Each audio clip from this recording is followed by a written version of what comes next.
सुप्रभात विद्यार्थियों, आज की इस क्लास में आप सभी का स्वागत है। मैं आशा करती हूँ कि आप लोग पूर्णतः स्वस्थ होंगे।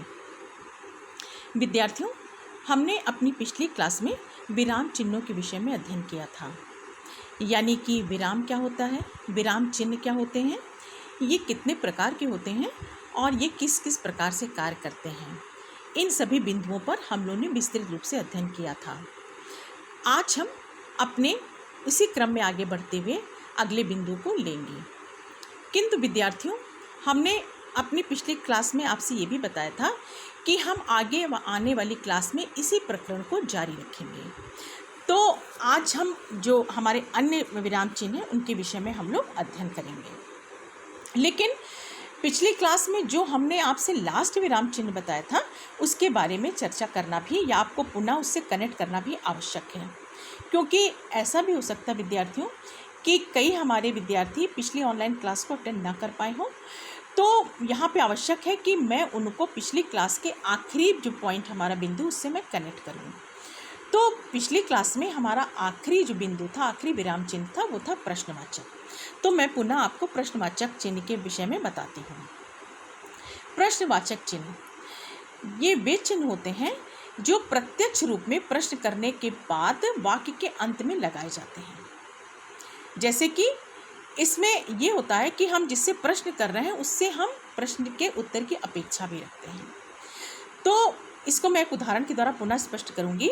जैसे मेरा प्रश्न हुआ कि तुम कहाँ जा रहे हो, या तुमने भोजन कर लिया। तो ये जो हमारा प्रश्न था, ये प्रश्न का जहाँ समाप्त होता है उस वाक्य के अंत में हम प्रश्नवाचक चिन्ह का प्रयोग करते हैं और हम ये अपेक्षा करते हैं कि हमें उत्तर इससे मिलेगा। किंतु विद्यार्थियों, यहाँ पर यह भी ध्यान रखना आवश्यक है कि जब प्रश्न अप्रत्यक्ष रूप से किए जाते हैं या अप्रत्यक्ष वो प्रश्न वो होते हैं तो उसके वाक्य के अंत में प्रश्नवाचक चिन्हों का प्रयोग नहीं होता।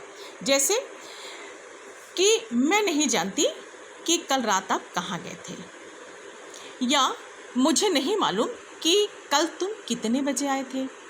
तो ये इस तरह के जो अप्रत्यक्ष प्रश्न हैं, इनके वाक्यांत में कभी भी प्रश्नसूचक चिन्हों का प्रयोग नहीं किया जाता। तो विद्यार्थियों, अब हम आज के अपने विराम चिन्ह के अगले विराम चिन्ह के बारे में अध्ययन करेंगे, जो कि है उद्धरण चिन्ह।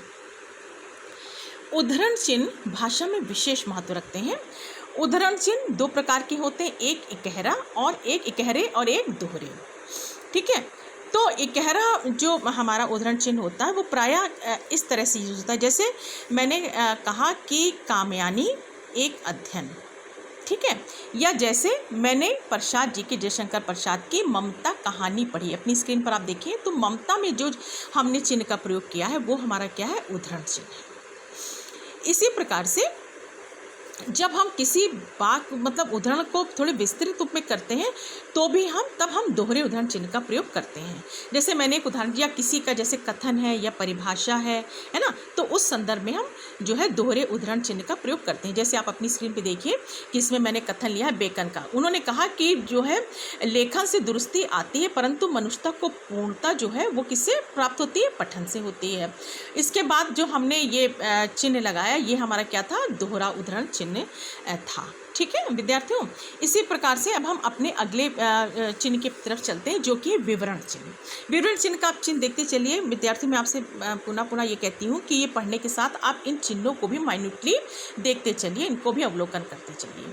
तो विवरण चिन्ह जो होते हैं वो किसी कथन को विस्तार देने के संदर्भ में प्रयुक्त होते हैं। जैसे इम्तिहान में आपने अक्सर देखा होगा, जैसे कि लिखा गया कि निम्नलिखित विषयों में से किसी एक पर अपने विचार व्यक्त कीजिए, या निम्नलिखित प्रश्नों में से किसी एक का उत्तर दीजिए। इसके बाद जो देखिए चिन्ह लगा हुआ है वो हमारा क्या है, विवरण चिन्ह है। इसके बाद हम अपने विद्यार्थियों 7वें चिन्ह पर आते हैं, जो कि निर्देशक चिन्ह। निर्देशक चिन्ह का प्रयोग निम्नलिखित संदर्भ में होता है। जैसे कि किसी का कथन, जैसे तुलसीदास जी ने कहा कि परहित सरिस धर्म नहीं भाई। तो इसमें देखिए जो हमने चिन्ह लगाया वो हमारा क्या है, निर्देशक चिन्ह है। इसी प्रकार से यथा, जैसे आदि को लिखने के बाद जो भी इनका प्रयोग किया जाता है, या वाक्य में टूटे विचारों को जोड़ने के लिए भी ये प्रयुक्त किए जाते हैं। तो इस प्रकार से ये कई तरीके से ये चिन्ह काम करते हैं। अब विद्यार्थियों हम अपने 8वें विराम चिन्ह की तरफ बढ़ते हैं, जो कि अत्यधिक महत्वपूर्ण है। महत्वपूर्ण सभी, लेकिन ये विशेष रूप से महत्वपूर्ण है, जो कि है विस्मय बोधक चिन्ह। विस्मय बोधक, जैसे कि नाम से स्पष्ट हो रहा है, कोई आश्चर्य वाला, लेकिन यहाँ पे विस्मय के अंतर्गत विद्यार्थियों ये ध्यान देने योग्य बात है कि विस्मय से यहाँ तात्पर्य हर्ष, घृणा, आश्चर्य, इन सभी तरह के भावों से, मतलब इस हर्ष का भाव, घृणा का भाव और आश्चर्य का भाव, इन तीनों में से हम किसी भी प्रकार के भाव को यदि व्यक्त करेंगे तो उसमें विस्मय बोधक चिन्ह का प्रयोग होगा। जैसे चलिए हम उदाहरण लेते हैं। पहला है जैसे हर्ष। हर्ष का हमने उदाहरण लिया, आप लोग अपनी स्क्रीन पे देखें कि जैसे वाह तुमने बहुत अच्छा काम किया, वाह तुमने बहुत अच्छा काम किया। देखिए इसमें जो चिन्ह का प्रयोग हुआ है वो क्या है, हमारा विस्मय बोधक चिन्ह है। इसी प्रकार से अगर हम आश्चर्य के भाव को ले लें तो जैसे कि अरे वाह वह पास हो गया, या अरे वो तो पास हो गया, है ना। यानी कि इसमें क्या है, बहुत सरप्राइज है, यानी कि हम मतलब उम्मीद नहीं कर रहे थे कि अमुक व्यक्ति पास हो जाएगा, तो आश्चर्य है, तो यहाँ पे भी विस्मय बोधक चिन्ह का प्रयोग हुआ है। इसी प्रकार से हम घृणा के संदर्भ में इसका प्रयोग किस तरह से करते हैं, जैसे मान लीजिए मैंने कहा छी जाओ मैं तुमसे बात नहीं करती, या छी तुमने बहुत गंदा काम किया, तो इसके बाद छी के बाद जो हम यही चिन्ह लगाएंगे और ये हमारे घृणा के भाव को व्यक्त करेगा। विद्यार्थियों इसके अतिरिक्त विस्मय बोधक चिन्ह हमारा विनय, व्यंग और उपहास आदि के संदर्भ में भी प्रयुक्त होता है।